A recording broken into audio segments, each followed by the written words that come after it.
Okay. Good morning sir. Good morning అమ్మా.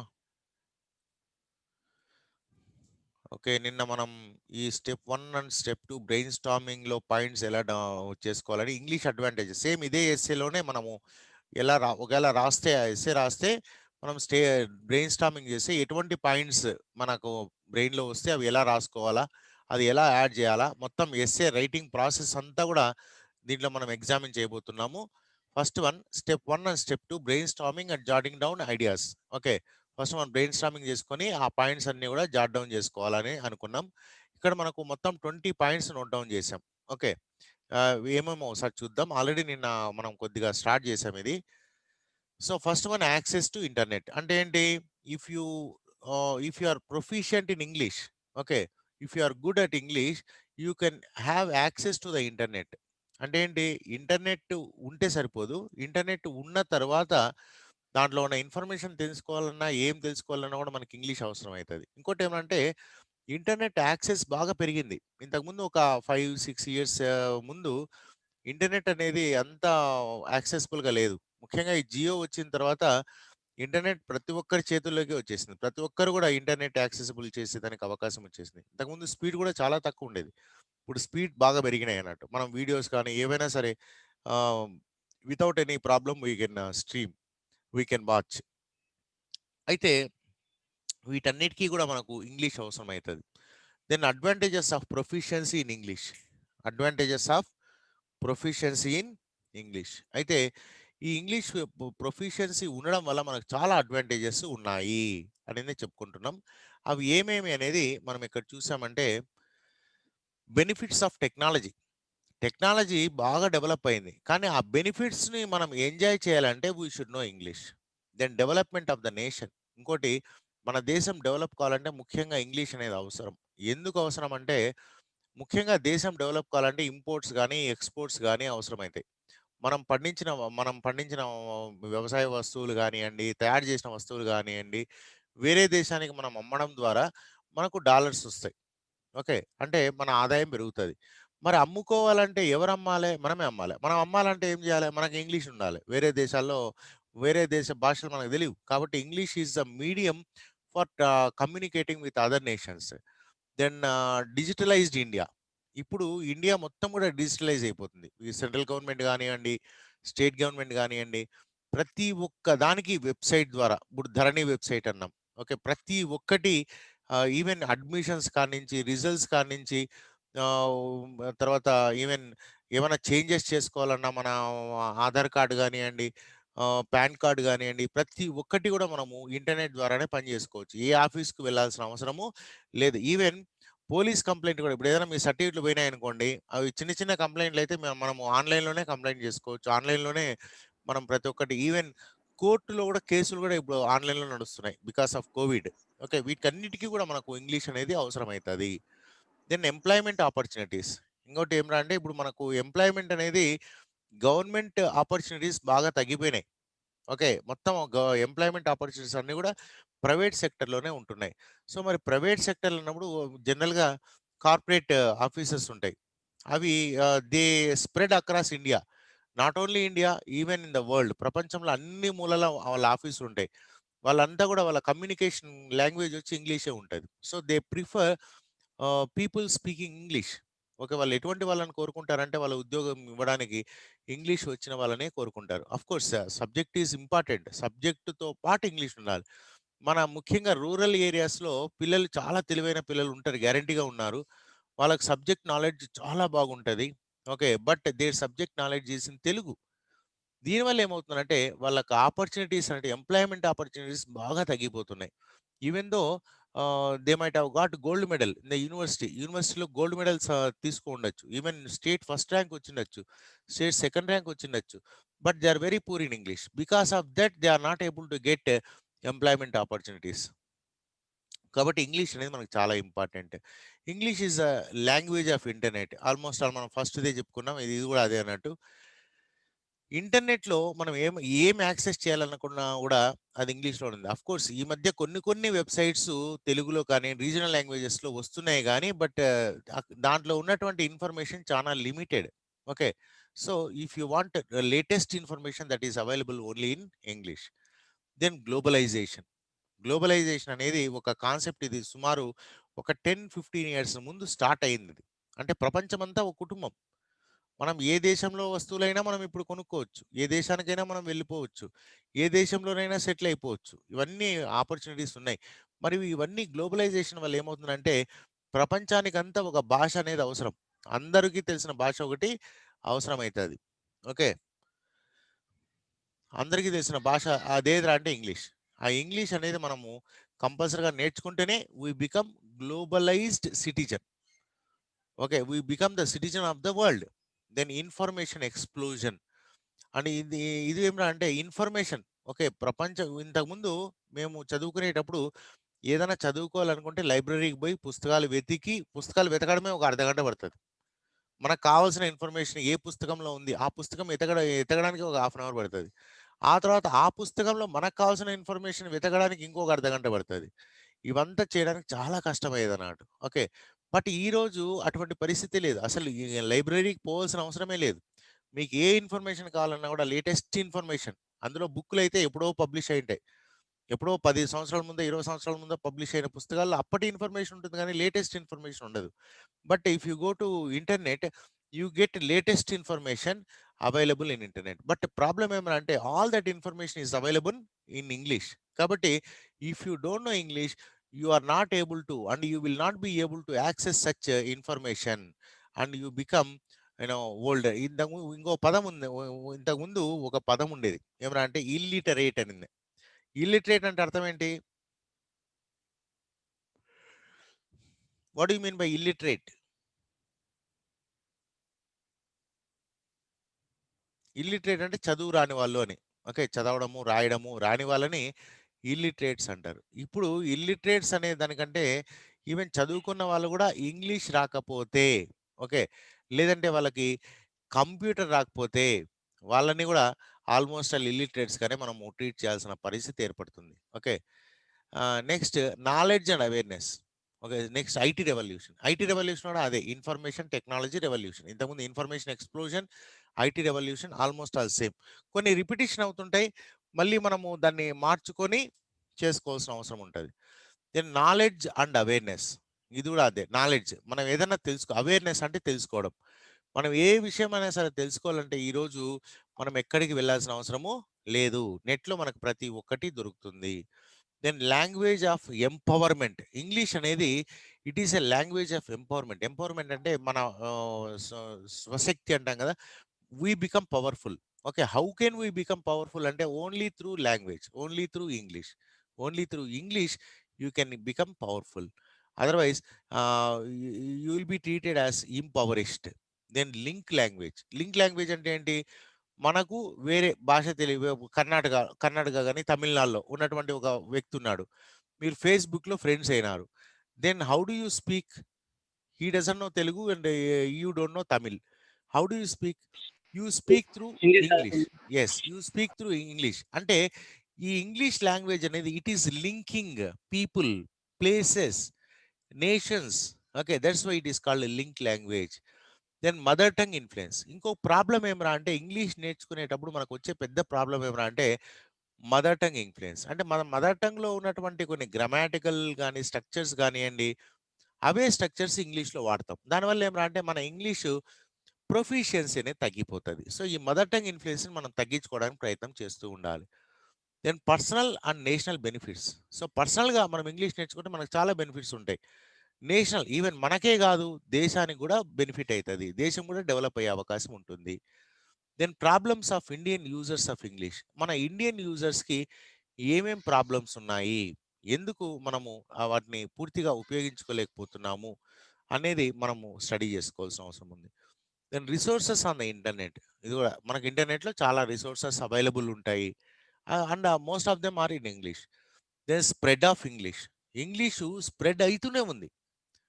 ప్రతిరోజు English నేర్చుకుంటున్న వాళ్ళ సంఖ్య ప్రతిరోజు పెరుగుతూనే ఉంది. ఈరోజు పుట్టిన పిల్లల్ని ఎవ్వరిని ఆల్మోస్ట్ ఆల్ 90%, 95% వరకు తెలుగు మీడియంలో చదివించడం లేదు. అందరూ ఇంగ్లీష్ మీడియంలో చదువుతున్నారు. మేమంతా తెలుగు మీడియంలోనే చదువుకున్నాం. ఇంటర్మీడియేట్ వరకు తెలుగు మీడియంలో చదువుకున్నాం. ఆ తర్వాత ఇంగ్లీష్‌లోకి స్ప్రెడ్ అయ్యాం. కానీ ఈరోజు అలా పరిస్థితి లేదు. ఈరోజు మీరు కూడా మీలో కొంతమంది ఇంగ్లీష్ మీడియం చదివి ఉండవచ్చు. ఓకే. ఒకవేళ మీరు తెలుగు మీడియం చదివుంటే రేపు మీ అవును పిల్లలు సార్. మాత్రం కంపల్సరీగా ఇంగ్లీష్ మీడియంలోనే చదువుతారు. ఓకే. ఈరోజు ఆల్మోస్ట్ విలేజెస్ వాళ్ళు కూడా అందరూ కూడా ఇంగ్లీష్ మీడియం. ఈవెన్ గవర్నమెంట్ స్కూల్స్‌లో కూడా ఇంగ్లీష్ మీడియం వచ్చేస్తుంది. ఆల్రెడీ ఆంధ్రాలో దానిపైన పెద్ద గొడవ నడుస్తుంది. గవర్నమెంట్ ఏమో ఇంగ్లీష్ మీడియం చెప్పాలనుకుంటుంది. కొంతమందేమో తెలుగు మీడియం చెప్పాలనుకుంటున్నారు. గొడవ నడుస్తుంది. But ultimately one day or other అన్ని స్కూల్స్‌లో ఓన్లీ ఇంగ్లీష్ మీడియమే ఉంటాది. దీన్ని ఎవరు మార్చలేరు. Then technology and corruption. English రావడం వల్ల టెక్నాలజీ బాగా డెవలప్ అయితుంది. ఓకే. డిజిటలైజేషన్ అవుతుంది. దీనివల్ల కరప్షన్ తగ్గేదానికి అవకాశం ఉంది. ఓకే. ఇంతకుముందు ఏదైనా బెనిఫిట్స్ గవర్నమెంట్ బెనిఫిట్స్ అన్నీ గూడా డబ్బులు స్కాలర్‌షిప్ ఇయ్యాలన్నా గూడా పిల్లలకి ప్రిన్సిపాల్ డబ్బులిచ్చేవాడు. క్యాష్ ఇచ్చేవాడు. ఓకే. నేను గూడా స్కాలర్‌షిప్ తీసుకున్నాను. ఓకే. మాకు స్కాలర్‌షిప్ ఎవరిచ్చేవాళ్ళంటే ప్రిన్సిపల్ ఇచ్చేవాడు. ఓకే. మరి మొత్తం ఇస్తున్నారా? లేకపోతే వాళ్ళు కొద్దిగా పట్టుకొని ఇస్తున్నారా? మనకు తెలియనే తెలీదు. అలాగే సోషల్ బెనిఫిట్స్ చాలా ఉండేటివి. అవన్నీ గూడా మొత్తం గూడా క్యాష్ రూపంలో ఇచ్చేవాళ్ళు. ఇప్పుడు అలా లేదు. అవును ఏదైనా సార్. ఇప్పుడు మామూలు ల్యాండ్ రిజిస్ట్రేషన్ చేసుకోవాలంటే ఎంఆర్ఓ ఆఫీస్‌లో అక్కడ ఇయ్యాలి కదా సార్. ఇప్పుడు అది లేకుండా ధరణి పోర్టల్‌లో ఇయొచ్చు. అర్థం కాలేదు బాబు. మామూలుగా ఇప్పుడు ల్యాండ్ రిజిస్ట్రేషన్ అది చేయాలంటే ఎంఆర్ఓ ఆఫీస్‌లో ఇట్లా కరప్షన్ ఉంటది కదా సార్. ఆ! అయితే అయితే ఇప్పుడు ఇప్పుడు ధరణి ఎవ్వరు ఇప్పుడు రిజిస్ట్రేషన్ వల్ల నేను చెప్పబోయే పాయింట్ ఏమిరా అంటే క్యాష్ అనేది ఇప్పుడు డైరెక్ట్‌గా ఎవరికీ ఇవ్వడం లేదు. ఇస్తున్నారా? ఇస్తలేదు సార్ అదే. ప్రతి ఒక్కటి మీ బ్యాంక్ అకౌంట్‌లో పడుతుంది. దానివల్ల కరప్షన్ తగ్గుతుంది. ఆఫ్‌కోర్స్ కొంతమంది ఆ బ్యాంక్ అకౌంట్‌లో వేయడానికి డబ్బులు తీసుకుంటున్నారు. అది వేరే విషయం. ఓకే. అయితే స్లోగా కరప్షన్ అనేది తగ్గడానికి అవకాశం పెరిగింది. కరప్షన్ పూర్తిగా తగ్గిపోయింది అంటలేను. కరప్షన్ తగ్గడానికి అవకాశం పెరిగింది అంటున్నాను. ఓకే. మీరందరూ బాగా చదువుకొని, కరెక్ట్‌గా ఇంగ్లీష్ నేర్చుకొని, ప్రతి ఒక్కటి నేను ఒక చిన్న ఇన్సిడెంట్ చెప్తాను. ఓకే. నేను మొన్న రీసెంట్‌గా జరిగిందన్నట్టు. ఒక 1 వీక్ ముందు జరిగిందన్నట్టు. 1 వీక్, 1 మంత్ ముందు నాకే జరిగింది. నా ఎక్స్‌పీరియన్స్ చెప్తున్నాను. ఎమ్మెల్సీ ఎలక్షన్స్ వచ్చినాయి గదా! అవును సార్. దీనికోసం ఓటు మనం అప్లై జేసుకోవాలి. ఓకే. దానికి 2 రకాలుగా అప్లై జేసుకోవచ్చు. ఒకటి ఆన్‌లైన్‌లో జేసుకోవచ్చు. ఒకటి ఆఫ్‌లైన్‌లో మనమే అప్లికేషన్ తీసుకుపోయి ఎంఆర్ఓ ఆఫీస్‌లో ఇవ్వాలి. ఓకే. 2 పద్ధతులున్నాయి. ఓకే. నేను ఆన్‌లైన్‌లో అప్లై జేశాను. నాకు గూడా ఓటుందన్నట్టు ఎమ్మెల్సీ. నేను గూడా డిగ్రీ చేశా కాబట్టి నాకు గూడా ఓటుంటది. నేను ఆన్‌లైన్‌లో అప్లై జేశాను. ఆన్‌లైన్‌లో అప్లై జేసిన తర్వాత ఒక 10 డేస్ తర్వాత నాకు ఫోనొచ్చింది. ఫోనొచ్చి ఏమన్నారంటే, "సార్ మీరు ఆన్‌లైన్‌లో అప్లై జేశారు. అయితే సర్టిఫికేట్‌లన్నీ ఎంఆర్ ఆఫీస్‌కి తెచ్చివ్వాలి" అన్నారు. నేనన్నాను, "మరి ఆన్‌లైన్‌లో అప్లై చేసే అవకాశం ఇచ్చినప్పుడు నేనెందుకు ఆఫ్‌లైన్‌లో మళ్ళీ మీ ఆఫీస్‌కొచ్చి నేను సర్టిఫికేట్‌లు ఇవ్వాలి? నేనివ్వను" అన్నాను. "మరి అవి వెరిఫై చేయాలి గదా సార్" అన్నారు. "వెరిఫై చేయాల్సిన బాధ్యత మీరే. మీరు మా ఇంటికొచ్చి నేనిక్కడ ఉన్నానా లేదా చూసుకోవాలి. నా సర్టిఫికేట్‌లు కరెక్ట్ ఉన్నాయా లేదా చూసుకోవాలి. అది మీ బాధ్యత. నేను రావాల్సిన అవసరం లేదు. నేను రాను" అన్నాను. "సార్ మీరు రాకపోతే మీకు ఓటు రాదు సార్" అన్నారు. సరే అలానే కానివ్వండి. నాకు ఓటు ఇయ్యకండి. నేను చీఫ్ ఎలక్షన్ కమిషన్‌కి ఇప్పుడే మెయిల్ పెడుతున్నాను. ఏమి నాకెలా ఓటు రాదో నేను చూసుకుంటాను అని చెప్పాను. లేదు సార్ అలా చేయకండి నేను వస్తున్నాను సార్ అని గంటలో వచ్చాడు మా ఇంటికి. గంటలో వచ్చి వెరిఫై చేసుకొని అన్ని సర్టిఫికేట్‌లు తీసుకొని వాడే పోయినాడు. అంటే మనం డీల్ చేసే పద్ధతి తెలియాల. ఇలా ఎలా అందరూ చేశారా ఈ పని? ఎందుకు సార్ అంటే మనకి ఎడ్యుకేషన్ మన రైట్స్ మనకు తెలిస్తే ఆటోమేటిక్ మనం చెప్తాం సార్. యెస్. అది మన హక్కులు మనకు మనకు తెలవాలి. కరెక్ట్ మన రైట్స్ తెలియాలంటే మనకి ఏం కావాలా ఇంగ్లీష్ నేను మొత్తం వెబ్‌సైట్ చదివాను. ఓకే. అవును సార్. దాంట్లో ప్రొసీజర్ చూసాను. ఆన్‌లైన్‌లో అప్లై చేస్తారు. అది బిఎల్ఓకి బిఎల్ఓ ఏం చేయాలి? మన ఇంటికొచ్చి వెరిఫై చేయాలి. అది ఆయన బాధ్యత. అవును సార్. ఓకే. అంటే మన మన హక్కులేందో మనకు తెలియాలంటే కూడా ఇంగ్లీష్ అవసరం. మన అవును హక్కులు సార్. తెలియాలంటే కూడా ఇంగ్లీష్ అవసరం. అది తెలియక ఏం చేసి చాలామంది మా లెక్చరర్స్ మీకు చదువు చెప్తున్న లెక్చరర్స్ కూడా అంటే మన కాలేజీలో లెక్చరర్స్ కూడా పోయి ఎంఆర్ ఆఫీస్‌కి పోయి ఇచ్చారు. అంటే కారణం ఏంటి?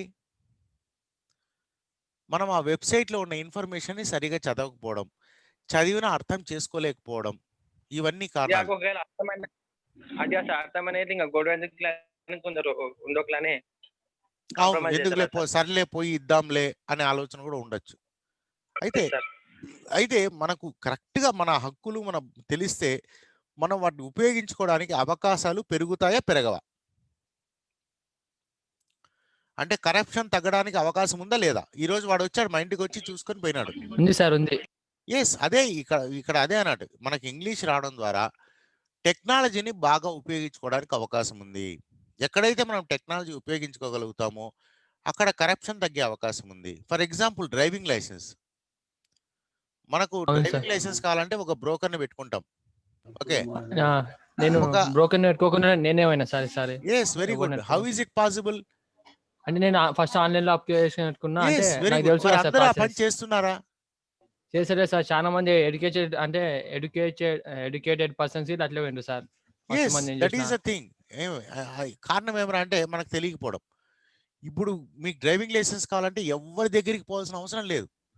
అవును మనం సార్. ఆన్‌లైన్‌లో అప్లై చేస్తాము. వాళ్ళు స్లాట్ బుక్ చేస్తారు. కరెక్ట్‌గా ఆ టైంకి పోతాం మనము. టైంకి పోయి మనం డ్రైవింగ్ చేస్తాము. డ్రైవింగ్ లైసెన్స్ ఆటోమేటిక్‌గా మన ఇంటికే వచ్చేస్తది. అవును సార్. ఓకే. అక్కడ ఉన్నానే ఇట్లా అడిగిండు, ఎవరెవరు వచ్చినావు అంటే, ఎవరెవరు రాలే, నేనే సొంతంగా వచ్చినా అంటే, ఆయన అప్రిషియేట్ చేసిండు, బాగా వచ్చినోళ్ళు అయితే రావాలి అని. Very good. అదే కావాల్సింది. అంటే ఇవన్నీ కావాలంటే గవర్నమెంట్ ఫెసిలిటీస్ ఇస్తుంది సిటిజన్స్‌కి. But they are not able to use it. ఎందుకు యూజ్ యెస్ సార్. చేయలేకపోతున్నారంటే because of language, because of technology. Technology వాళ్ళు ఉపయోగించుకోలేకపోతున్నారు. And why? Because of English. ఈ ప్రాబ్లమ్స్ అన్నిటి వల్ల మనం వెనకబడిపోతున్నాము. కాబట్టి మనము మన హక్కులు మనం తెలుసుకోవాలంటే కంపల్సరీ ఇంగ్లీష్ అవసరం. కంపల్సరీగా టెక్నాలజీ ఉపయోగించుకోవాలి. టెక్నాలజీ ఉపయోగించుకోవాలంటే ఇంగ్లీష్ కావాలి. యెస్ వీటన్నిటిని సార్. మనకు అవసరమైతాయి అన్నట్టు. So, use of technology. Last one is use of use of technology. ఇప్పుడు నేను టెక్నాలజీ. చెప్పా కదా! I appreciate you. నువ్వు పోయి డైరెక్ట్‌గా డ్రైవింగ్ లైసెన్స్ తీసుకున్నావంటే it's a very good thing. And ఎలా అవును సార్. చేయగలుగుతున్నావు నువ్వు? అంటే ఎలా నాకు చేయగలిగినావు? అంటే నేను ఫస్ట్ కొంచెం చూసిన సార్. యెస్. ఇంటర్నెట్‌ల, యూట్యూబ్‌లో అక్కడ చూసిన. Very good. చూసి అంటే ఇంగ తర్వాత అర్థమైంది ఇట్లా చేయాలని. ఇంగ ఆన్‌లైన్ అప్లికేషన్ పెట్టి ఫిలప్ చేసి వాళ్ళకి ఇంగ ఆడ ట్రయల్ ఏసి వచ్చిన సార్. ట్రయల్ ఏసి వాళ్ళు ఇచ్చిండ్రు. పాన్ కార్డ్ వెరీ అయితే నేను అప్లై వెరీ చేసుకున్నాను గుడ్. నేను. అంటే ఇదంతా చూడు నువ్వు టెక్నాలజీ ఉపయోగించావు గదా!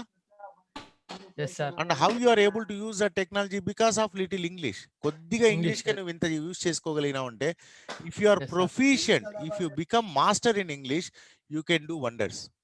ఇది నువ్వు ఒక్కడే కాదు. యెస్. ప్రతి ఒక్కరు చేయాల్సిన పని. ఒక్కరు చేయగలరు. Yes sir. ప్రతి ఒక్కరు చేయగలగాలి. కాబట్టి మన డబ్బులు ఇప్పుడు నువ్వు డ్రైవింగ్ లైసెన్స్‌కి నువ్వు అక్కడ పోయుంటే ఇప్పుడు నీకెంత ఖర్చయింది డ్రైవింగ్ లైసెన్స్‌కి? నాకు ఏమో సార్ 1300 1400 ఏమో అయింది. నువ్వు అక్కడికి పోతే కనీసం 3000 అయితది. 2500 ఏమో అంట సార్. వాళ్ళ దగ్గరకి పోతే 2500. కనీసము 2500, 3000 ఖర్చు పెట్టిస్తారు. అవును అవునా సార్. కదా! వాళ్ళు చేసేది అవును కూడా సార్. ఇదే పనే. వాళ్ళేమి ఎక్స్‌ట్రా ఏం చేయరు. వాళ్ళు కూడా ఆన్‌లైన్‌లోనే అప్లై చేయాల్సింది. ఆఫ్‌లైన్‌లో చేయలేరు. వాళ్ళు నీ తరపున ఆన్‌లైన్‌లో అప్లై చేస్తారు. ఆ తర్వాత ప్రింట్ ఔట్ తీసుకుంటారు. ఆడ పోయి వాళ్ళకి కొద్దిగా లాలూచి అన్నట్టు. ఏమి? వాళ్ళేం కాకపోతే ఒకటుంది సార్. ఆ! అందులో ఏముందంటే అక్కడ ఒక ఎగ్జామ్ ఉంటది సార్. ఇట్లా రిటన్ ఎగ్జామ్ ఆన్‌లైన్‌ల. ఉంటది. యెస్. ఆ టెస్ట్ అయితే ఆ టెస్ట్ కొందరికి భయమైతే, అంటే ఫెయిల్ అయితే మళ్ళా వీళ్ళు బెదిరిస్తారు. డ్రైవింగ్ లైసెన్స్ క్యాన్సిల్ అయితంటే నేను టెస్ట్ చేస్తా అని నేను రాసిన. వేరే వాళ్ళు రాకుండా డైరెక్ట్ ఇంగ వాళ్ళ దగ్గర మాట్లాడతారు వాళ్ళే ఆఫీసర్ల దగ్గర. చేసేస్తారు. వాళ్ళే మా ఎగ్జామ్ నీ తరపున రాస్తారు. అవును సార్. అదే. నీ తరపున వాళ్ళే ఎగ్జామ్ రాస్తారు. దాంట్లో ఎగ్జామ్ ఏమి ఉండదు దాంట్లో. ఓన్లీ ట్రాఫిక్ ఆ! Signals. Traffic okay. Signals, traffic rules. Signal చూసి అది ఏంది అనేది అడుగుతారు. చాలా సింపుల్ ఆ! ఎగ్జామ్ ఉంటది. యెస్ ఈజీగా సార్. దాని మెటీరియల్ కూడా ఆడనే వెబ్‌సైట్‌లోనే దొరుకుతది మనకు. ఓకే. అది ఒక ఆ! 2 సార్లు మనం చూసుకోపోయినామంటే 100కి 100కి మార్కులొస్తాయి మనకు. ఊకే అనవసరంగా భయపడుకొని అదేమో అనుకోని మనకు ఇబ్బంది పెట్టి డబ్బులు ఎక్స్‌ట్రా వసూలు చేసి వాళ్ళు బతికేస్తున్నారు. ఓకే. కాబట్టి ఇలా కరప్షన్ తగ్గిపోతుంది. పూర్తిగా తగ్గిపోతే కరప్షన్ తగ్గాలంటే జనరల్‌గా జనాల నుంచి రావాలి. ఫస్ట్ మనమే ఆ! విల్లింగ్‌గా ఉంటాం. ఎందుకులేబ్బా పోయి ఆడంతా నిలబడుకొని అవన్నీ చేయాల్సిన అవసరమా? ఒక రూ. Yes 1000 sir. తగ్గుతది. రూ. 1000 వాడికిచ్చేస్తే వాడే పని చేసేస్తాడు అనే ఆలోచన మనకుంటది. ఆ! అవునా గదా! ప్రతి యెస్ ఒక్క సార్. దానికి బ్రోకర్స్ తయారైనారు. ప్రతి ఒక్క దానికి బ్రోకర్స్ తయారైనారు. కాబట్టి మన పని మనం చేసుకోవడం. ఇప్పుడు ఇప్పుడు ధరణి వెబ్‌సైట్ అది ఇంగా స్టార్ట్ కాలేదు. ఇప్పుడు అవును సార్. కేసీఆర్ చెప్పిన దాని ప్రకారం అయితే ఎవ్వరు ఎవరికీ ఇయ్యాల్సిన అవసరం లేదు. మనమే డైరెక్ట్‌గా పోతాం. మనమే ఆన్‌లైన్‌లో స్లాట్ బుక్ చేసుకుంటాం. ఆ టైంకి పోతాము. రిజిస్ట్రేషను చేసుకుంటాము అని చెప్తున్నారు. అంటే ఈ కరప్షన్ తగ్గేదానికి అవకాశం ఉందా లేదా? ఇప్పుడు ఈవెన్ ఉంది సార్. రిజిస్ట్రేషన్‌కి పోతే ఆళ్ళు పర్సెంటేజ్‌లు వసూలు చేస్తున్నారు. అంతే సార్. ఇప్పుడు నీ ల్యాండ్ నువ్వు ఎవరికన్నా ఎవరి దగ్గరన్నా కొనాలనుకో, ఒక 10 ఆ! లక్షలు కొంటే వాళ్ళకు 1% 2% లంచం ఇయ్యాలి. అంటే అదర్ దాన్ ఆడ గవర్నమెంట్‌కి. ఆఫీసర్స్‌కి. ఆఫీస్‌లో వాళ్ళకి. వాళ్ళందరూ పంచుకుంటారు. ఒక్కరు కాదు. ఆ! మొత్తం అంతా అవును సార్. ఒక్కరు వసూలు చేస్తారు. మొత్తం అందరూ పంచుకుంటారు. ఈరోజు చూడండి ఆ! మొత్తం కరప్షన్ పట్టుకొని ఏసీబీ వాళ్ళు పట్టుకుంటున్నారు కదా! వాళ్ళలో అవును సగం సార్. మంది వీళ్ళే ఉంటారు. ఎవరు? ఈ రిజిస్ట్రార్ ఆఫీస్‌లో అవును. పనిచేసే వాళ్ళే ఉంటారు. ఆ! వాళ్ళకి రెగ్యులర్ ఇన్‌కమ్. రెగ్యులర్. వాడు ఏం పని చేయడు. వాడు ఓన్లీ స్టాంపులు కొడతాడు, సంతకం చేస్తాడు. ఏం చేసే పని లేదు. వాడు ఆటోమేటిక్‌గా డబ్బులెళ్ళిపోతూ ఉంటాయి. ప్రతి ఒక్క దాంట్లో కూడా కరప్షన్ జరుగుతుంది. ఇంక ఎంఆర్ ఆఫీస్‌లో అయితే ఈవెన్ క్యాస్ట్ సర్టిఫికేట్ కాడ్నించి ప్రతి ఒక్క దానికి ఇంతకుముందయితే క్యాస్ట్ సర్టిఫికేట్ ఇప్పుడైతే ఆన్‌లైన్ ఇప్పుడు అయిపోయింది. ఇప్పుడు లే ఓకే. ఇప్పుడు లేదు సార్. ఆయన ఇప్పుడు లే క్యాష్ దానికి తీసుకోరని ఆ! ల్యాండ్‌కి దానికి తీసుకుంటారు. ఇప్పుడు ఇంతకుముందు మేము చిన్నప్పుడుగా ఉండేటప్పుడు క్యాస్ట్ సర్టిఫికేట్ నేను కూడా క్యాస్ట్ సర్టిఫికేట్ తీసుకోవడానికి వెళ్తుంటే, అప్పుడు వాడు అంతో ఇంతో డబ్బులు అడుగుతుండే. సార్ అనేది అంటుండే. వాడికి చేతిలో పెడితే గాని వాడు మనకు క్యాస్ట్ సర్టిఫికేట్ ఇచ్చేవాడు కాదు. ఓకే. ఇవన్నీ జరిగినాయి. కానీ ఇప్పుడు కొంత తగ్గింది. కొంత తగ్గింది. ఎక్కువ తగ్గలే. కొంత తగ్గింది. ఇంకోటి తగ్గేదానికి అవకాశం పెరిగింది. తగ్గేదానికి అవకాశము పెరిగింది. And when is it possible? When people get educated. జనాలందరూ కూడా ఎడ్యుకేట్ అయితే ఈ కరప్షన్ తగ్గేదానికి చాలా అవకాశాలు ఉన్నాయి. సో ఇవన్నీ మనము కొన్ని పాయింట్స్ బ్రెయిన్ స్టార్మింగ్ చేసి ఇంకా కొన్ని పాయింట్స్ యాడ్ చేసుకోవచ్చు. ఓకే. ఇటువంటి పాయింట్స్ యాడ్ చేసి ఇప్పుడు దీన్ని ఎస్సే రూపంలో ఎలా రాయాలి? స్టెప్ 3కి పోయినాం. Outline. Prepare an outline by identifying the ideas that go into each part of the essay. Follow any method that you are comfortable with. దీన్ని ఏ మెథడ్ అయినా మీరు ఉపయోగించుకోవచ్చు. Here is one method as an కనిపిస్తలేదు. As an example. Okay. ఇక్కడ ఒక method. ఇంక ఇదే కాదు ఇంకేది మెథడ్ అయినా ఉపయోగించుకోవచ్చు. మనం చెప్పుకున్నాం structure of the essay is introduction, body, conclusion. Main part అన్నాడు ఇక్కడ. Introduction, body, conclusion. సో ఇంట్రొడక్షన్‌లో ఏమేం పాయింట్లు మనం యాడ్ చేయొచ్చు? ఇది పారాగ్రాఫ్ 1. మెయిన్ పార్ట్‌లో paragraph 2, paragraph 3, paragraph 4. Okay. Next కంక్లూజన్‌లో పారాగ్రాఫ్ 5. మొత్తం 5 పారాగ్రాఫ్స్ మనం డిజైన్ చేసుకున్నాం. And we can design more as well. Okay. ఇప్పుడు పారాగ్రాఫ్ ఓకే 1లో సార్. ఇంట్రొడక్షన్. ఇంట్రొడక్షన్‌లో ఏమేం పాయింట్స్ పెడితే బాగుంటుందంటే ఐడియా 17, 28. ఒకసారి మళ్ళీ వెనక్కి చూద్దాం. 17, 28. 17 ఏం పాయింట్ ఉంది చూడండి. Resources on resources the on the inter internet. Okay. 17, 20 కదా? సార్ 28. ఓకే. ఓకే. ఒక్క నిమిషం ఇది కనిపిస్తలేదు. Use of technology. Use of ఆ తర్వాత 8 వచ్చి గ్లోబలైజేషన్. ఈ 3 గ్లోబలైజేషన్. పాయింట్లు ఉపయోగించి మనం ఇంట్రొడక్షన్ స్టార్ట్ చేయొచ్చు అనేది plan. This is again plan. We can change this yes plan sir. Again. ఈ ఈ ప్లాన్‌ను మళ్ళీ మనం ఎప్పుడైనా మార్చుకోవచ్చు. ఫస్ట్ ఒక బేసిక్ ప్లాన్ పెట్టుకోవాలి మనం. నెక్స్ట్ పారాగ్రాఫ్ 2 పెట్టుకున్నాం. పారాగ్రాఫ్ 2లో 13, 9, 12, 6. 13, 9, 12, 6 చూద్దాం. 13 link language. 12 language of empowerment. 13 9, 9 9, వచ్చి 12, 6, 9 వచ్చి ఇన్ఫర్మేషన్ ఎక్స్‌ప్లోజన్. తర్వాత 6 empowerment, employment employment. Employment opportunities. ఇట్లా ఇవన్నీ పారాగ్రాఫ్స్‌లో ఏ పారాగ్రాఫ్‌లో ఏ పాయింట్ పోతది? ఏ పారాగ్రాఫ్‌లో ఏ పాయింట్ పోవాలి? అని మొత్తం డివైడ్ చేసుకుంటాం. ఇవన్నీ కూడా కొన్ని రిపిటీషన్స్ ఉన్నాయి. ఓకే. ఇవన్నీ కంపల్సరీగా 20 ఐడియాస్ పెట్టాలనే రూల్ ఏం లేదు. కొన్ని రిపిటీషన్స్ ఉన్నాయి. ఆ రిపిటీషన్‌ని మనం కలుపుతాం అన్నట్టు. కలపడం ద్వారా చేస్తాం అన్నట్టు. ఇంక లాస్ట్ కంక్లూజన్ వచ్చి పారాగ్రాఫ్ 5లో 2, 11, 14, 5, 4, 15 ఇట్లా పాయింట్స్ అన్నీ కూడా ఇట్లా మనం స్ట్రక్చర్ సార్ చేసుకోవాలి. యెస్. సార్ మీకు జాబ్ ఫస్ట్ వచ్చింటది కదా సార్. అంటే జాబ్ ఇట్లా ప్లేస్‌మెంట్ ఇట్లా పడతది అవును. కదా సార్. అవును. అప్పుడు మిమ్మల్ని ఏమైనా బ్రైబ్ అడిగిండ్రా? ఎవ్వరు అడగలేదు. ఆ! అది కాలేజ్ సర్వీస్ కమిషన్ అన్నట్టు. చిన్న చిన్నవైతే ఆ! అడుగుతారు. కాలేజ్ అవును సార్. సర్వీస్ కమిషన్ అంటే పబ్లిక్ సర్వీస్ కమిషన్ ఉంది కదా! అవును సార్. అట్లా కాలేజ్ సర్వీస్ కమిషన్ ఉండే. నాదే లాస్ట్. మా మా అపాయింట్మెంట్స్ అయిపోయిన తర్వాత కాలేజ్ సర్వీస్ కమిషన్ క్లోజ్ చేసి పబ్లిక్ సర్వీస్ కమిషన్‌లో కలిపేశారు. కాలేజ్ సర్వీస్ ఆ! కమిషన్ అప్పుడు ఎన్టీఆర్ గవర్నమెంట్ ఉన్నప్పుడు ఎన్టీ రామారావు స్టార్ట్ చేశాడు. ఓకే. ఆ! సో, కాలేజ్ సర్వీస్ కమిషన్‌లో నాకు పీజీ అయిపోతేనే అప్లై చేశాను. అప్లై చేస్తే ఇంక అప్పుడంతా పోస్ట్‌లోనే ఆన్‌లైన్ లేదు. ఆ! అప్లికేషన్ ప్రింటౌట్ తీసుకొని రాసి పోస్ట్‌లో పంపించాలి. ఆ తర్వాత ఆ! హాల్ టికెట్ వచ్చింది. నెలకే ఎగ్జామ్ జరిగింది. ఒక నెల తర్వాత ఇంటర్వ్యూ జరిగింది. ఆ తర్వాత 1 ½ ఇయర్ తర్వాత అపాయింట్మెంట్ ఆర్డర్ వచ్చింది. నేను ఒకేసారి హైదరాబాద్‌కి వెళ్ళాను ఈ ఇంటర్వ్యూ కోసం. ఆ తర్వాత ఆ! ఎప్పుడు పోలే. ఎవరు నన్ను ఒక రూపాయి కూడా అడగలే. కాకపోతే ఏమరా అంటే ఎప్పుడు ఇదైతే అంటే సెలక్షన్ అయిపోయిన తర్వాత ప్లేస్మెంట్స్ అప్పుడు ఈ లంచాలు అడుగుతారట. మరి నాకు అంత కనెక్షన్స్ లేవు. నాకు రాజకీయాల్లో మా మా మా ఫ్యామిలీకి రాజకీయాలతో అంత పరిచయాలు లేవు. కాబట్టి నేను ఎవరిని అప్రోచ్ కాలే. నాకు యాక్చువల్‌గా చిత్తూరు డిస్ట్రిక్ట్ మాది. ఓకే. నాకు అపాయింట్మెంట్ ఆర్డర్ ఎక్కడ ఇచ్చినారు? గజ్వేల్‌లో ఇచ్చినారు. Medak district Gajwel. CM KCR constituency. అవును సార్. అవును సార్. ఆ అపాయింట్మెంట్ ఆర్డర్ వచ్చిన ఆ ఊరి పేరు కూడా నేను వినిండ్లా. అంటే మీకు ఫస్ట్ తెలియదేమో ఆ ఊరు. అంటే మీకు ఫస్ట్ ఆ ఊరు తెలియదేమో సార్. ఫస్ట్ అపాయింట్మెంట్ గజ్వేల్లో వచ్చింది జూనియర్ లెక్చరర్ గా. నాకు ఆ ప్లేస్ కూడా తెలియదు. మీరు చెప్పిండ్రు సార్, అదేదో అట్లా తీసుకుని అట్లాస్ లో తీసుకుని ఎతికినా అన్నట్టు ఆ ప్లేస్. కాబట్టి నేనైతే ఎవ్వరికి ₹1 కూడా ఇవ్వలేదు. మేబీ ఆ ప్లేస్ కాకుండా నాకు చిత్తూరు డిస్ట్రిక్ట్ లో ప్లేస్మెంట్ కావాలనుకుంటే నేను లంచం ఇవ్వాల్సి వచ్చిండేదేమో. కానీ నాకు అటువంటి కనెక్షన్స్ లేకపోవడం వల్ల డైరెక్ట్ గా పోయి జాయిన్ అయిపోయినా నేను. ఓకే. కాబట్టి నేనైతే ఎవరికి ₹1 కూడా ఇవ్వలేదు. సో ఇట్లా డివైడ్ చేసుకుంటాం అన్నట్టు. పారాగ్రాఫ్ లో మన ఐడియాస్ అన్ని కూడా డివైడ్ చేసుకున్న తర్వాత then we go for first draft. Okay. First draft రాసేది ఇది కూడా స్టెప్ 2లోనే వస్తుంది. స్టెప్ 2లోనే వచ్చేస్తుంది. ఫస్ట్ డ్రాఫ్ట్ రాసిన తర్వాత పోస్ట్ రైటింగ్ వస్తుంది. పోస్ట్ రైటింగ్ లో ఏం చేయాలంటే check whether the topic sentence is clear and concise. మన టాపిక్ సెంటెన్స్ క్లియర్గా ఉందా అంటే, మనం టాపిక్ సెంటెన్స్ అంటే ఏంటి, మనం ఎస్ఏ రాస్తున్నటువంటి ఆబ్జెక్టివ్ కరెక్ట్గా ఉందా లేదా. సో ఇక్కడ మనం చదివినటువంటి ఎస్ఏలో టాపిక్ సెంటెన్స్ ఏముంది చూడండి. It is necessary for students to realise the importance of English and strive to gain proficiency in it. ఏం చెప్పబోతున్నాం? It is necessary for students have to realise అంటే వాళ్ళు రియలైజ్ కావాలి, గుర్తించాలి. ఏమని గుర్తించాలి? ఇంపార్టెన్స్ ఆఫ్ ఇంగ్లీష్ యొక్క ఇంపార్టెన్స్ని గమనించాలి. And strive to gain proficiency in it. అదేవిధంగా కష్టపడాలి, ఆ ఇంగ్లీష్లో ప్రొఫిషియన్సీ పెంచుకోవడానికి కష్టపడాలి. So these the topic sentence. ఇంకా ఆ తర్వాత చెప్పినవన్నీ కూడా దీన్ని స్ట్రెంగ్తన్ చేసే విధంగానే ఉండాలి. ఉన్నాయా లేవా? Hello,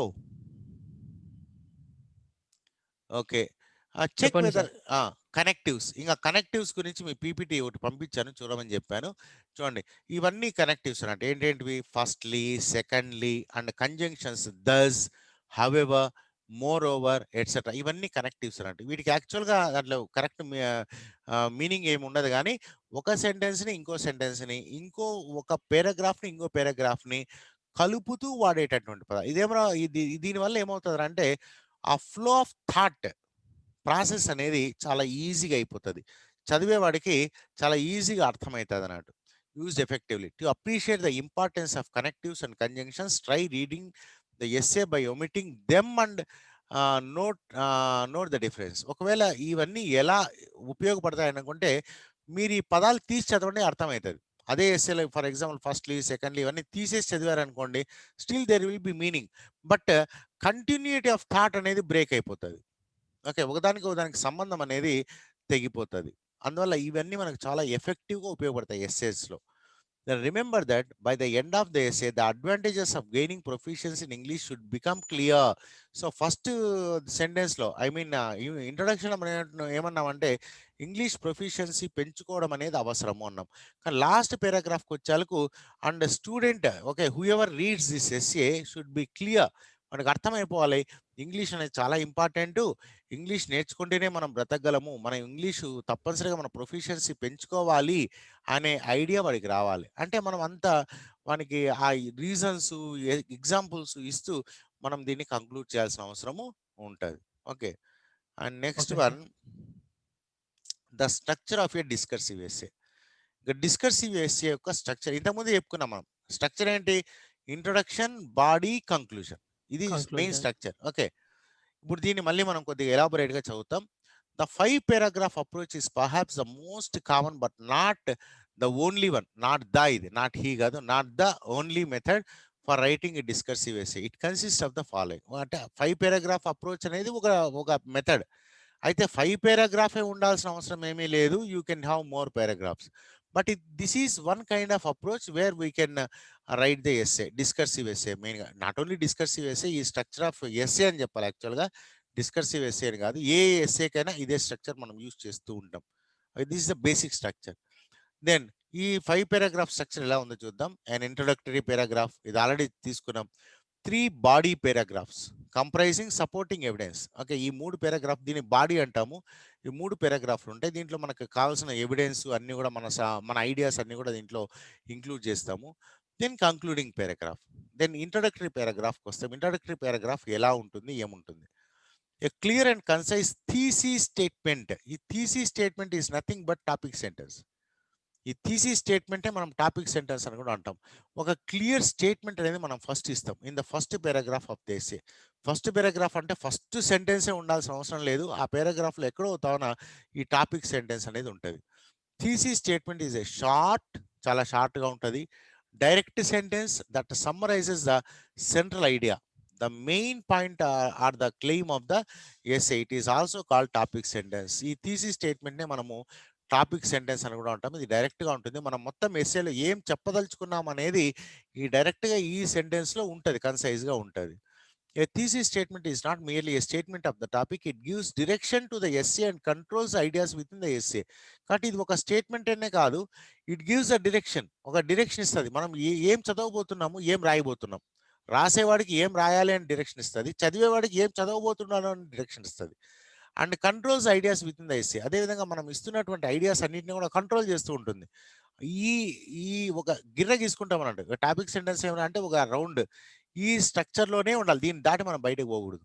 okay, it reflects the opinion or at judgement of the writer and also functions to inform the readers what to expect in body of the paper. So ఇది రీడర్స్కి ఏం చేస్తాం అంటే అది ఒక సజెస్ట్ చేస్తున్నాడు, మీరు చదవబోయేది ఏంటి, మీరు ఫ్యూచర్లో ఈ నెక్స్ట్ పారాగ్రాఫ్స్లో ఏం చదవబోతున్నారు అనేది ఒక ఐడియా ఇస్తుందంట. It reflects opinion or the judgement of the writer. అదేవిధంగా రైటర్ ఏం చెప్పబోతున్నాడు, రైటర్ ఏం జడ్జిమెంట్ ఇవ్వబోతున్నాడు అనేది కూడా వాళ్ళకి తెలిసిపోతుంది. And also functions to inform the readers what to expect in the body of the paper.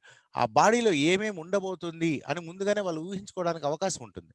For example చూడండి, it is necessary for students to realise the importance of English and strive to gain proficiency in it అనేది ఇది thesis sentence అన్నట్టు. Thesis statement ఆ topic sentence అంటాం. A thesis statement is developed, supported and explained in the body of the essay by means of examples and evidence. So ఇదే విషయాన్ని మనం బాడీలో examples సహాయంతో దీన్ని సపోర్ట్ చేస్తూ ఎక్స్ప్లెయిన్ చేస్తాం అన్నట్టు. ఎక్కడ? బాడీ ఆఫ్ ద ఎస్సేలో, అంటే మిగతా 3 పారాగ్రాఫ్లో వచ్చే నెక్స్ట్ 3 పారాగ్రాఫ్లో. Next body paragraphs. బాడీ పారాగ్రాఫ్స్లో ఏమేమి ఉంటాయి? Each paragraph should discuss only one main idea. ఇది చాలా ఇంపార్టెంట్. ఒక పారాగ్రాఫ్ అంటే there should be only one idea.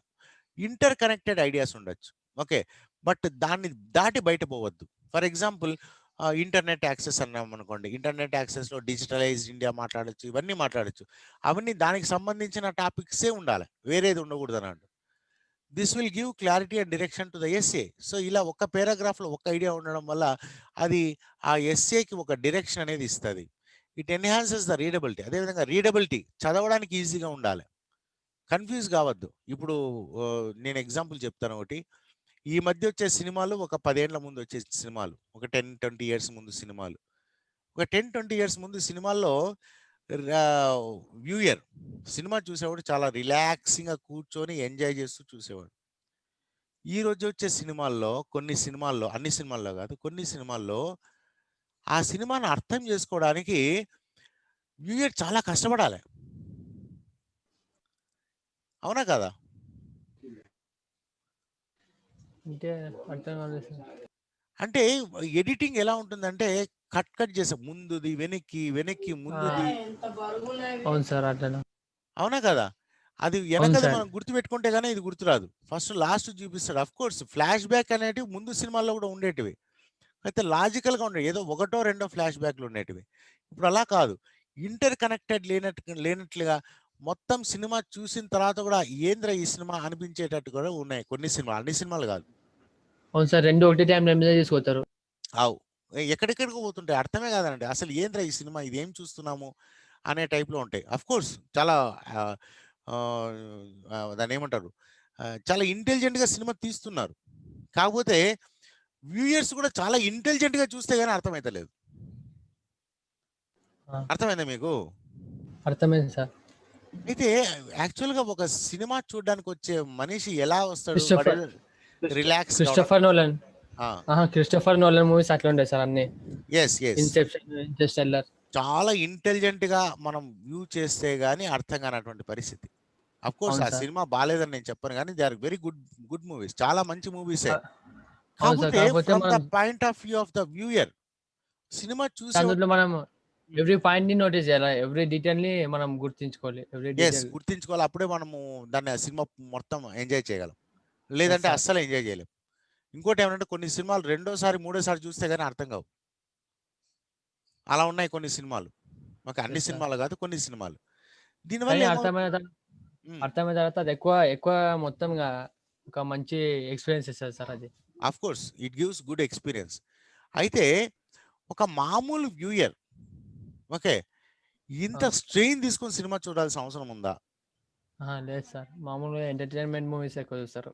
వాడు ఏదో అందుకే మాస్ మూవీస్ అంటారు. ఓకే. మాస్ ఆ! మూవీస్ ఎందుకురా అంటే దాంట్లో ఫ్లో అనేది ఏముండదు. జస్ట్ అలా ఒక 10 నిమిషాలు సినిమా చూడకపోయినా సరే ముందుకెళ్ళిపోతాం అన్నట్టు. యెస్ ఒక సార్. అర్ధగంట సినిమా చూడకపోయినా సరే పెద్ద ఇబ్బంది ఏమి ఉండదన్నట్టు. ఆ సినిమా అర్థమైపోతూ ఉంటది. ఓకే. అంటే అటువంటి ఆ! సినిమాలు మంచి సినిమాలని నేను చెప్పడం ఉద్దేశ్యం గాదు. ఓకే. అది ఆ వ్యూయర్‌కి గూడా చాలా ఈజీగా ఉండాలి చూడ్డం. ఆ! ఓకే. చాలా రిలాక్స్ కొంతమంది వ్యూయర్స్ రకరకాల వ్యూయర్స్ ఉంటారు. వాడు యెస్ పొగలంతా సార్. కష్టపడతాడు. కూలి పనికి పోతాడు. ఇంకేదో పని చేస్తాడు. కష్టపడతాడు. లాస్ట్‌కొచ్చి సినిమా చూద్దామని కూర్చుంటే వానికి తలనొప్పొస్తది. ఇటువంటి సినిమాలు చూస్తే.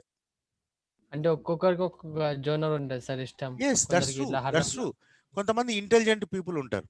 Okay. Yes sir. For example literature students ఉంటారు. వాళ్ళకి సినిమా ఎట్లుండాలంటే చాలా కాంప్లికేటెడ్‌గా ఉండాలి. ఆ! అటువంటి వాళ్ళు అటువంటి సినిమాలను ఎంజాయ్ చేస్తారు. No doubt about it. Yes sir. అవునా గదా! యెస్ కాబట్టి సార్. కానీ మనం రాసే ఎస్సే ఎలా ఉండాలంటే మాస్ పీపుల్‌కి అర్థమయ్యే సినిమా లాగానే ఉండాలి. Okay sir. ఓకే. అర్థమైందా అర్థమైంది. నీకు? అర్థమైంది సార్. సింపుల్‌గా, అర్థమైంది. క్లియర్‌గా ఓకే. ఒక ఆ! పారాగ్రాఫ్ నుంచి ఇంకో పారాగ్రాఫ్‌కి ఈజీగా మూవ్ అయిపోవాలి. ఇప్పుడొచ్చే సినిమాలు అలా మూవ్ అయితలేవు. ఒక ఈవెన్ ఆ! 1 మినిట్ మనం కళ్ళు మూస్తే సినిమా అర్థం కాదు మనకు. అవును. ఓకే. జస్ట్ 1 మినిట్ కళ్ళు మూసుకొని తెరిస్తే ఇంకేడకో ఎళ్ళిపోయుంటది అది సినిమా ఏందో అర్థం కాదన్నట్టు. అవును సార్. లింక్ అట్లే పెడతారు మొత్తం ఆ! మూవీకి. యెస్. కాబట్టి ఈ లాజికల్ ఫ్లో అనేది ఉండాలి. ఏముండాలి? Logical logical flow. ఫ్లో అనేది ఉండాలి. సో, మనం రాసే ఎస్సేలో అలా సింపుల్‌గా ఉండాలి. సింపుల్‌గా ఉండాలి. ఈజీగా అర్థం కావాలి. వాడు మరీ ఎక్కువ కష్టపడినాడనుకో ఇప్పుడు జనాలు పుస్తకాలు చదవడమే నిలిపేశారు. నువ్వు ఆ! అటువంటి టెక్నాలజీ ఉపయోగించావనుకో ఇసిరి బయట పడేస్తాడు వాడు. నీకు చదవనే చదవడిక. Yes sir. అర్థమైందా? సో, ఎంత అర్థమైంది సార్. సింపుల్‌గా అర్థం. ఉండాలంటే వాడికి ఆహ్లాదంగా ఉండాలి. ఈజీగా ఉండాలి. వాడికి ఈజీగా అర్థం కావాలి. అది మనం ఈ మెయిన్ ఎయిమ్ పెట్టుకోవాలి గానీ, మన తెలివితేటలు ఉపయోగించి చూపించాలనుకుంటే మాత్రం నీ పుస్తకాన్ని బయట ఇసిరి పడేస్తారు. Yes sir. ఓకే. అంటే వానికి ఫ్లూయెన్సీ ఉండాలి అందులో. యెస్. అర్థం చేసుకుంటే. Of course. మన లాంగ్వేజ్ గూడా సింపుల్‌గా ఉండాలి. Yes language sir. సింపుల్‌గా ఉండాలి. కొంతమంది ఏం చేస్తారంటే ఏదైనా రాయమని చెప్తే వర్బోస్ అంటారు. ఎవరికీ ఆ! అర్థం కాని పదాలు ఉపయోగిస్తూ ఉంటారు. ఎందుకు ఉపయోగిస్తారంటే వాడికి ఏమో చాలా బాగా ఇంటెలిజెంట్ అని యెస్. నాకు నాకు చాలా బాగా ఇంగ్లీష్ వచ్చు. నాలాగా ఎవరికీ రాదు. రాదు అని చూపించుకోవడం కోసం. Yes sir. కానీ అది యూజ్‌లెస్. వానికి అర్థం దానివల్ల కాకపోతే ఉపయోగం ఇంకేం లేదు. చేస్తాడు? ఎవరు చదవరు దాన్ని. ఓకే. కాబట్టి ఎలా ఉండాలంటే వాడు చదివే వాడికి చాలా ఈజీగా అబ్బా! ఇంగా ఎంత బాగుంది. ఇంకా కొద్దిగా చదువుదాం. ఇంకా కొద్దిగా చదువుదాం. అనేటటువంటి ఇష్టంగా ఉండాలి. ఇంకోటేమనంటే ఒక ఒక పదం వాడికి అర్థం కాలేదనుకో నో ప్రాబ్లమ్. రెండో పదానికి సరేలే పర్లేదులే అని ముందుకు పోతాడు. సార్ మళ్ళీ న్యూస్ ఒక పేపర్స్. సెంటెన్స్‌లో 3, 4 పదాలు అర్థం కాలేదనుకో ఏం చేస్తాడు? ఆ! అవును సార్. ఇంక ఆపేస్తాడు చదవడం. ఇసిరి పడేస్తాడు. చదవడు. యెస్. కాబట్టి ఇవన్నీ సార్ కూడా న్యూస్ మనం పేపర్స్‌లో ఇట్లా ఇంగ్లీష్ న్యూస్ పేపర్స్‌లో అట్లా ఉంటదా సార్? సరిగ్గా అర్థమే కాదు. కొత్త యెస్. కొత్త వర్డ్స్ వస్తాయి. ఈ కొన్ని ఇంగ్లీష్ న్యూస్ పేపర్స్ అలాగా ఫర్ ఎగ్జాంపుల్ హిందూ అనుకో, వాళ్ళ ఆ! వ్యూయర్స్ ఆ! వేరే అందరి కోసం వాళ్ళు ప్రింట్ చేయరు. ఆ! కామన్ పీపుల్ కోసం ప్రింట్ చేయరు వాళ్ళు. Okay sir. ఓకే. అవును సార్. అదే ఫర్ ఎగ్జాంపుల్ కొన్ని మన news papers. Telugu news papers తీసుకోండి. చాలా ఈజీగా అందరికీ అర్థమయ్యే భాష ఎవరు రాస్తారు? ఆ! ఈనాడు అనుకుంటా సార్. యెస్. ఈనాడు. ఈనాడే రాస్తారు. వాళ్ళకు ఒక సెపరేటు సార్. ఒక వింగ్ ఉంది. లాంగ్వేజ్ రిసర్చ్ వింగ్ ఉంది. ఆ! వాళ్ళ ఎయిమ్ ఏమిరా అంటే neutralisation of language. Okay sir. అంటే న్యూట్రలైజేషన్ అంటే ఏమరా అంటే అటు తెలంగాణ లాంగ్వేజ్ ఉపయోగించొద్దు, అటు ఆంధ్ర లాంగ్వేజ్ ఉపయోగించొద్దు. ఎవరు చదివినా సరే ఇది మన భాష అనిపించేట్టుగా ఉండాలి. Okay sir. దాన్ని న్యూట్రలైజేషన్ అంటారు. Yes sir. సో ఇంగ్లీష్ కూడా అటువంటి న్యూట్రలైజేషన్ మనం సాధించాలి. ఇప్పుడు తెలంగాణ వాళ్ళు ఈనాడు పేపర్ చదివితే ఇది మన భాష కాదు అని అనిపించదు. Yes sir. ఆంధ్ర వాడు చదివినా ఇది మన భాష కాదు అని కొంత స్టాండర్డ్ మెయింటైన్ చేస్తాడు వాడు. ఇప్పుడు అదే మనం సాక్షి పేపర్ అలాంటివి అయితే కొంచెం ఇప్పుడు ఫర్ ఎగ్జాంపుల్ నమస్తే తెలంగాణ తీసినాం అనుకో, మొత్తం ఓన్లీ తెలంగాణ, ఆంధ్ర వాడు ఎవరు చదవడు దాన్ని.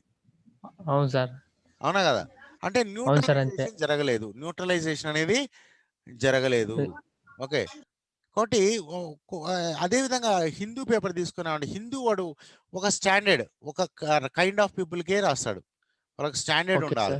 ఓకే, లాంగ్వేజ్ స్టాండర్డ్ గా ఉండాలి. అంతకంటే తక్కువ రాస్తే ఇంకెవరు చదవరు. ఓకే, అదే విధంగా డెక్కన్ క్రానికల్ వస్తుంది. డెక్కన్ క్రానికల్ హైదరాబాద్ నుంచి వస్తుంది. అక్కడ లాంగ్వేజ్ కొద్దిగా సింపుల్ గా ఉంటుంది. అవును సార్. ఓకే, అయితే మనం ఇంగ్లీష్ బాగా నేర్చుకోవాలంటే నేను ఎప్పుడు మన స్టూడెంట్స్కి హిందూ పేపరే చదవండి బాబు అని నేను రికమెండ్ చేస్తూ ఉంటాను. ఎందుకంటే స్లాంగ్స్ ఉండవు. స్లాంగ్స్ కానివ్వండి, లోకల్ వర్డ్స్ కానివ్వండి. అదే డెక్కన్ క్రానికల్ తీసుకున్నానంటే స్లాంగ్ ఎక్కువ యూజ్ చేస్తాడు. అంటే ఇప్పుడు ఈనాడులకే హిందీ పేపరా sir? Yes. Okay, okay sir. ఈనాడులో ఏ విధంగా స్టాండర్డ్ లాంగ్వేజ్ యూజ్ చేస్తాడో హిందూ కూడా స్టాండర్డ్ లాంగ్వేజ్ యూజ్ చేస్తాడు. Okay sir. డెక్కన్ క్రానికల్ అయితే మనం లోకల్ లాంగ్వేజ్ డెక్కన్ క్రానికల్ తీసుకుంటే హైదరాబాద్ ఇంగ్లీష్ యూజ్ చేస్తాడు. Okay sir. అర్థమైందా మీకు? అర్థమైంది సార్. అందువల్ల మనము ఎస్ఏ రాసేటప్పుడు ఇటువంటి స్లాంగ్స్, లోకల్ వర్డ్స్ యూజ్ చేయకూడదు. స్టాండర్డ్ ఇంగ్లీషే యూజ్ చేయాలి. స్టాండర్డ్ ఇంగ్లీష్ యూజ్ చేస్తూనే అందరికీ అర్థమయ్యే విధంగా సింపుల్ భాష యూజ్ చేయాలి. Okay sir. మనం హిందూ పేపర్ చదవడం కష్టం అనుకుంటాం, కానీ ఒక 3-4 నెలలు చదివిన తర్వాత హిందూ పేపర్ చాలా ఈజీ అయిపోతుంది. ఎందుకంటే అవే పదాలు యూజ్ చేస్తుంటారు వాడు. Okay sir. కొత్త పదాలు ఏమి యూజ్ చేయడు. ఓకే, మీరు ఒక ఫస్ట్ చదివినప్పుడు కొత్త అనిపిస్తాయని ఒక 2-3 నెలలు మీరు ఆ పేపర్లు చదువుతా ఉన్నారనుకోండి, ఆ వర్డ్స్ కొత్త పదాలన్నీ నోట్బుక్ లో రాసుకుని అర్థాలన్నీ డిక్షనరీలు చూసుకుంటూ ఉన్నారనుకోండి, ఒక 2-3 నెలల తర్వాత మీకు కొత్త పదం ఏది దొరకదు. అన్ని అవే పదాలు యూజ్ చేస్తాడు. అర్థమైందా మీకు? Okay, next in case of essay writing competition, ఒకవేళ కాంపిటీషన్లో మీరు ఎస్ఏ రైటింగ్ రాస్తున్నారనుకోండి, student may not have ready access to the resources for reference. మనం ఇక్కడ రెఫరెన్స్ చేస్తుంటాం కదా, according to so and so అనేది, అటువంటి ఉండకపోవచ్చు అప్పటికప్పుడు మీరు ఎస్ఏ రాసేటప్పుడు. However it would be convenient to refer to objective and verifiable resources of information to support their thesis statement. అయితే అప్పుడు ఏం చేయాలంటే వెరిఫైయబుల్ సోర్సెస్ అంటే రెడీగా మనం వెరిఫై చేసే విధంగా కొద్దిగా దగ్గరగా ఉన్నటువంటి రిసోర్సెస్ని మనం ఉపయోగించుకోవడానికి అవకాశము ఉంది అని చెప్తున్నాను. నెక్స్ట్ ఇప్పుడు మామూలుగా యూపీఎస్సీ ఎగ్జామ్స్ లో ఇట్లా ఎస్ఎస్ ఉంటాయి సార్. అంటే చాలా ఇప్పుడు మీరు ఎస్ఏ రైటింగ్ చాలా ఇంపార్టెంట్. ఓకే, ఎస్ఏ రైటింగ్ ఎంత కన్సైజ్ గా రాయాలా, తక్కువ పదాలు ఉపయోగిస్తూ ఎక్కువ ఇన్ఫర్మేషన్ రాయాలి. మీరు జనరల్ గా ఇంగ్లీష్ మీరు ఎగ్జామ్ లో రాస్తుంటారు కదా, ఒకటే విషయాన్ని తిప్పించి అట్లా ఏముండదు. మొత్తం ఒక పేజీ రాసిన ఆ పేజీలో మొత్తం ఎదిగితే ఒకే ఒక పాయింట్ ఉంటది. ఒక పాయింట్ మీద ఒక 4 పారాగ్రాఫ్స్ చేయాలి. అలా చేయకూడదు అన్నట్టు. ఓకే, ఎక్కువ ఇన్ఫర్మేషన్ ఉండాలి, తక్కువ పదాలు ఉండాలి.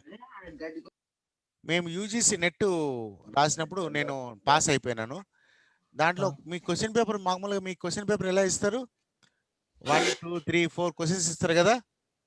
కానీ యూజీసీ నెట్ క్వశ్చన్ పేపర్ ఎలా ఉంటుందిరా అంటే ఇప్పుడు లేదు, ఇప్పుడు ఆబ్జెక్టివ్ టైప్ అయిపోయింది. మేము రాసేటప్పుడు ఎలా ఉండిందంటే ఫస్ట్ ఒక క్వశ్చన్ ఇస్తాడు, క్వశ్చన్ కింద స్పేస్ ఉంటుంది, మళ్ళీ రెండో ఆ స్పేస్ లోనే ఆన్సర్ రాయాలి. అంటే ఎక్స్ట్రా రాయడానికి లేదు. నువ్వు కథలు రాద్దాంలే అనుకుంటే కుదరదు. ఫర్ ఎగ్జాంపుల్ మీరు తెలుగు ఎగ్జామ్ అనుకోండి, మీరు ఏం చేస్తారు, ఏదైనా క్వశ్చన్ అడిగినా అనుకోండి, శ్రీకృష్ణదేవరాయలు రచించిన ఏదో దాని గురించి రాయండి అంటే మీకు వచ్చింది రాంది ఏదేదో రాసేస్తారు. అంటే ఇంట్రొడక్షన్ ఉండదు, బాడీ ఉండదు, కంక్లూజన్ ఉండదు, ఈ స్ట్రక్చర్ అనేది ఉండదు. ఏదో ఒకటి రాస్తారు, ఏదో ఒకటి రాస్తే సార్ 4 పేజీలు రాసిన సార్ అంటారు. 4 పేజీలు రాసిన అవసరం లేదు, ఒక్క పేజీ రాస్తే చాలు. ఒక పేజీకి ఒక మార్క్ లేక 4 పేజెస్కి 4 మార్క్స్. అట్లా వస్తాయి అనుకుంటారు, కానీ తప్పది. ఎంత కాంపాక్ట్గా రాశారు, ఎంత లాజికల్గా కనెక్ట్ అయినాయి అని that is more important. So ఈ Yes, essay sir. Writing only దీనికోసమే కాదు, ఈవెన్ రేపు ఎగ్జామ్స్ రాసేటప్పుడు కూడా మీరు ఇదే స్ట్రక్చర్ని మీరు ఫాలో అయితే మంచి మార్కులు వస్తాయి. Okay sir. ఓకే, మంచి మార్కులు వస్తాయి. ఈవెన్ రేపు గ్రూప్ 1 కానీ గ్రూప్ 2 కానీ ఇట్లా ఎస్ఏ రైటింగ్ రాసే కాంపిటీషన్స్ ఏమైనా ఎగ్జామ్స్ వస్తే మాత్రము దీనికి చాలా ప్రాక్టీస్ చేయాలి. ఊరికే రాయడం కాదు, ఎంతో ప్రాక్టీస్ చేయాలి. అట్లీస్ట్ ప్రతిరోజు ఒక ఎస్ఏ రాయాలి. ఆ ఎస్ఏ ఏదో జనరల్ ఎస్ఏ అయి ఉండాల్సిన అవసరం లేదు, మీ సబ్జెక్ట్ ఎస్ఏనే చాలు. మీరు ఫర్ ఎగ్జాంపుల్ ఏ సబ్జెక్ట్ బాబు నువ్వు? ఇంగ్లీష్ అంటే ఏ గ్రూపు? నేను ఎంపీసీఎస్ సార్. ఎంపీసీఎస్ కదా. ఫర్ ఎగ్జాంపుల్ ఫిజిక్స్లో ఒక క్వశ్చన్ అడుగుతారు, ఫిజిక్స్లో క్వశ్చన్ రాయాలి. క్వశ్చన్కి సమాధానం నువ్వే సొంతంగా రాయి, ఇన్ యువర్ ఓన్ వర్డ్స్. ఏంటి, ఇంట్రడక్షన్ ఉంటుంది, బాడీ ఉంటుంది, కంక్లూజన్ ఉంటుంది. ఈ స్ట్రక్చర్ను ప్రతి దాంట్లో నువ్వు ఉపయోగించావనుకో, ఓకే, వెరీ గుడ్, మాస్టర్. మంచి మార్క్స్ వస్తాయి అన్నట్టు. ఏదో కథలు రాస్తే సరిపోదు, తప్పనిసరిగా ఇంట్రొడక్షన్ ఉండాలి. మీరు ఏం రాయబోతున్నారు అనేది దాంట్లో ఉండాలి. ఆ తర్వాత సపోర్టింగ్ ఎవిడెన్స్ మీరు ఆన్సర్ రాయాలి, లాస్ట్లో కంక్లూషన్ రాయాలి. ఇది ఎక్కువగా ఈ స్ట్రక్చర్ ముఖ్యంగా ఆర్ట్స్ వాళ్ళకి చాలా ఉపయోగపడుతుంది. History, economics, okay, political science వాళ్ళకి ఈ స్ట్రక్చర్ చాలా ఉపయోగపడుతుంది. ఈవెన్ సైన్స్ వాళ్ళకి కూడా కొంతవరకు ఉపయోగపడుతుంది. ఈ స్ట్రక్చర్లో మీరు రాశారంటే మంచి మార్కులు వస్తాయి. నేను మీకు ఒక విషయం చెప్తాను, I never use to right 3 hours exam. Even డిగ్రీలో కానివ్వండి, పీజీలో కానివ్వండి, నేను ఎప్పుడు 3 గంటలు కూర్చొని ఎగ్జామ్ రాసిందే లేదు. 2.5 hours రాసి బయట వచ్చేసేవాడిని. ఎందుకంటే వాడు రాస్తారన్నట్టు 4 పేజీలో రాయండి, లేకపోతే 3 పేజీలో రాయండి, 250 words రాయండి, కరెక్ట్గా అంతే రాసేవాడిని అన్నట్టు. ఎందుకు ఎక్స్ట్రా రాసే ఉపయోగం లేదు సార్. కాకపోతే మనం కరెక్ట్ మ్యాటర్ కరెక్ట్గా రాయాలి, స్ట్రక్చర్ ఉండాలి, ఇంట్రడక్షన్, బాడీ, అది కరెక్ట్గా ఉంటే we get very good marks. నువ్వు ఎన్ని పేజీలు రాసావు అనేది అవసరమే లేదు. ఓకే, పేజీ నింపుతారు కానీ మార్క్స్ రావు. ఎందుకంటే దాంట్లో ఏముండదు, సత్తా ఏముండదు. ఓకే, కాబట్టి మనం ఎన్ని పేర్లు రాసామనేది అవసరం లేదు. And whatever you write, you should write in compact way. Okay, అర్థం కాదు. Yes okay. So keep in mind, what is the time now? 9:50 sir. ఇంకా నడుస్తూనే ఉంది. 45 minutes తీసేసినారా ఏంది వీళ్ళు?